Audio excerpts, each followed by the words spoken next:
Hello friends, நீங்கள் தென்காசியில் இருக்கீங்கன்னா இது தென்காசியோட ட்ரெண்ட்ஸ் ஷோரூம் விசிட் பண்ணும்போது எடுத்த வீடியோ தான். ஒரு 2 to 4 days இருக்கும்னு நினைக்கிறேன். தீபாவளிக்கு நல்ல அழகான ட்ரெஸ்ஸஸ்லாம் பர்ச்சேஸ் பண்ணணும் அப்படின்னு நீங்கள் நினச்சிங்கன்னா தாராளமாக ஒன் டைம் ட்ரெண்ட்ஸ் விசிட் பண்ணி பாருங்கள். நிறைய கலெக்ஷன் இருக்குது. இந்த வாட்டி நான் போயிருக்கும்போது நான் நிறைய கலெக்ஷன்ஸ் பார்த்தேன். ரொம்ப சூப்பராக இருந்தது. ஸோ தீபாவளினாலே சொல்லவே வேண்டாம், நிறைய எத்னிக் வேர் தான் நம்ம ரொம்ப பிடிக்கும்.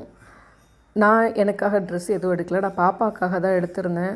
ஸோ கலெக்ஷன்ஸ் ரொம்ப நல்லா இருந்தது. யாருக்காச்சும் யூஸ்ஃபுல்லாக இருக்குன்றதுக்காக தான் இந்த ஒரு ஷார்ட்டாக ஒரு வீடியோ எடுத்து போட்டிருக்கேன். நல்லாயிருக்கும். ட்ரெண்ட்ஸோட குர்தாஸ்லாம் ரொம்ப சூப்பராக இருக்கும். குவாலிட்டியுமே எனக்கு ரொம்ப பிடிக்கும். ஸோ நீங்கள் தென்காசியில் இருக்கீங்கன்னா ஒரு வாட்டி விசிட் பண்ணி பாருங்கள். உங்களுக்கு பிடிச்ச நிறைய டிசைன்ஸ் இங்கே கிடைக்கிறதுக்கு வாய்ப்பு இருக்குது. Thank you so much. பாய்.